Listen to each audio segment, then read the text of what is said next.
Hey guys, what's going on and welcome to a brand new video, and this is your reaction to the Leeds United 2, Man City 3, the other way around because Man City are at home, and it's heartbreaking, but I'm proud of the performance, and there's zero chance Fark will be sacked now, but he has to step this up in the next game and get some points, because we do need points in the next two, and I've said this, but performance against Man City like that, they did us proud, those players. Fark changed his system at half-time. I want him to actually get credit for this, and I know people will come out and say, the fans have been asking for this for how long? Fark does not give a shit what you say. Fark does not give a shit what you say. He doesn't look at what you guys are saying and what you tactigos are saying. He has a system and he changed it. You know what? And I'm going to give him credit for that he changed the system. Because it worked in the second half. We came back into it and then heartbreak right at the end when they scored in the 91st minute with Foden. Should we go through the goals? I mean, they scored 1 minute in. They scored 1 minute in, and it was poor again down the left side again. Willie Gnonto, lazy, not tracking back, which is why in my preview I said start Aronson on the left, because he will actually track back, and then you start DJ on the right, because he actually tracks back. So I would have actually started Aronson and DJ, and what happens? First minute, Foden scores from Nunez cross, where he gets the ball, Gnonto doesn't track back, lazy, and then he gets a space and gets it in for Foden to hit it, hits the bar, goes in, and they're 1-0 up. The 25th minute, they scored from a corner then, which, again, Perry, what are you doing? Superman at the ball, punches it, and then it's just a tap-in. Like, what the hell are you doing? That's very poor from him.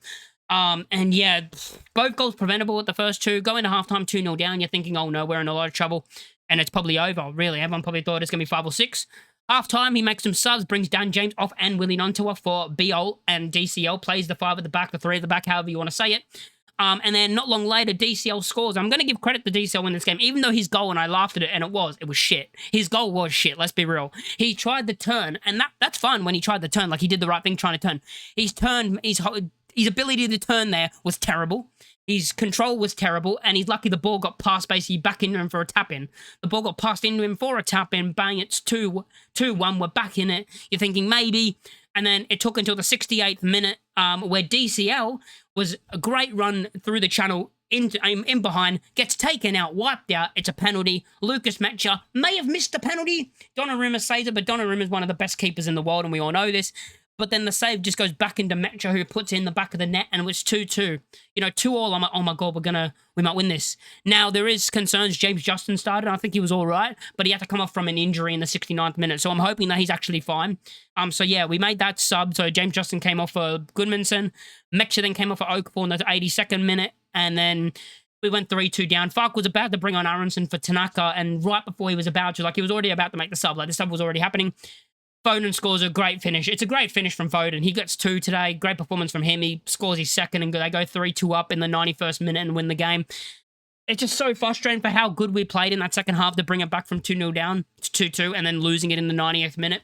But I'm going to have praise and credit to the manager and the players. I think everyone put in a shift today, and everyone had a good performance. Most players had a good performance. You go through player ratings. I mean, Lucas Perry, for me, gets a 6.5 just because that first half, he was awful. He was awful in that first half, especially that second goal. I mean, what are you doing? Trying to punch the ball. You punched it into him and then it just bounces and they tap it in. It's terrible goalkeeping again, honestly. I mean, maybe with the 3-5-2, he's better in goal, but that makes no sense. Maybe Darlow should be playing. I don't know. I don't trust Perry in goal. Bogle, I thought, was good today. I thought he was all right. I'm going to give him a 5.5. I thought he was all right. I thought it was a decent performance. Rodon, I'm going to give a 6. Strauch, I'm going to give a 6.5, I think. Strauch had a couple of Rodon was just good. Where Strauch, he blocked a couple of shots which could have been goals. So I'm going to give him a bit higher than Rodon. James Justin, I thought, played well when he did play. Like, I thought he played well this game. I thought he had a good performance. I'll give him a 6. Then you have your midfield 3. I thought Tanaka was good. His pressing was very good. And in the first half, he was one of the only players that I actually saw that could leave the pitch with the head held high at halftime. So I'm going to give him a 7. Ethan Ampadu, I thought was all right. I'm going to give it a 6.5. And Ilya Gruev, people won't give him as much credit because we got goals and we came back from 2-0 down. But I thought Gruev was amazing this game in the entire match. I thought the first half he was very good.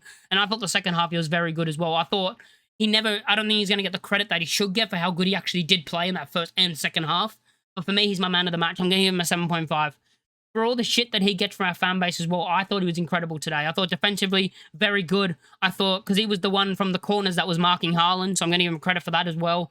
I thought he did everything right. His passing was good. His link-up play was good. His defense was good. I thought he had a very good performance. I'm going to give him my man of the match.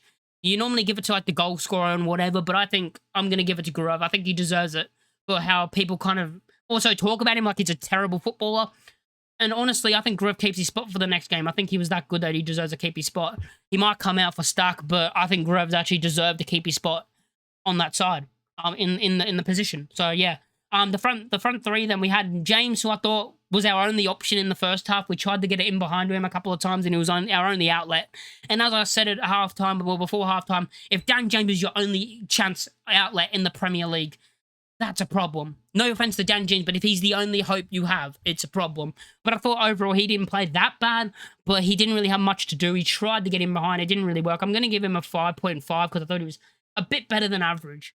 Left side, Nonto. I mean, the first goal he's lazy for. Let's be real. He's very lazy for the first goal. Doesn't track back.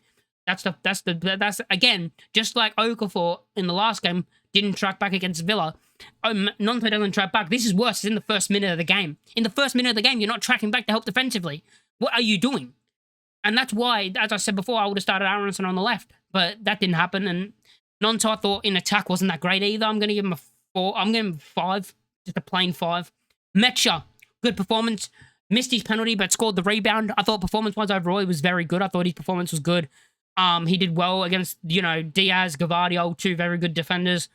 I'm going to give him a 7. I thought he was good. And yeah, off the bench, DCL, I'm going to give a lot of credit for because I thought he was good when he came on. I'll give him a 7 as well.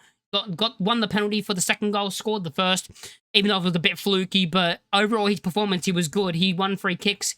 He won the balls in the air, won the flick-ons. He ran the channel well. So I want him to keep doing that. Like, the problem with me with DCL was his performances have been shit. But then you have performances like this where he shows he's good enough and shows that he can do it. And maybe that front two of Metro, maybe that front two of the 2 free signings in Metro and DCL is going to work this season. Maybe that's a massive dub this season of having both of them together. The only problem is then we only have Pirro off the bench up front. I mean, Okafor. We got Okafor now. If we're playing the 3-5-2, then you have Okafor as the other number 9, basically. Well, the one in behind the number 9 that stays behind the number 9 or goes forward and, yeah, basically the centre forward. But yeah, I thought performance-wise we were very good. It's heartbreak at the end to lose 3-2, but I'm going to stick with confidence. I have confidence going into the next couple of games. Chelsea and Liverpool. Hey, what's to say we can't beat them at Ellen Road? I mean, Ellen Road, we've been very good at home, and this game should just build confidence. This should build confidence for us. And yeah, even though we're in the relegation zone right now, I'm still going to say it, that I'm happy with the performances, and I'm hoping that we can continue playing the way we're playing. And yeah, maybe if we keep it with this formation, I'm happy. Falk deserves credit for actually changing it at halftime. Like, a lot of credit for actually changing it and changing the system. Thank you, Falk, for actually doing that. Like, I'm not someone who's like, the 3-5-2 will definitely work, but seeing it has worked. So, like, seeing it has worked. Yeah, and he did it. He did it. He doesn't listen to fans. As I said earlier, he doesn't listen to fans and go, I'm going to do it because the fans told me to do it. He has systems, he played it, and it works. So I'm going to give him credit for that. But yeah, let me know what you think in the comments down below about the performance. Heartbreak at the end, but a lot of confidence to take out of it. Make sure to like, comment, and subscribe if you're new, and I'll catch you all in the next one. Peace.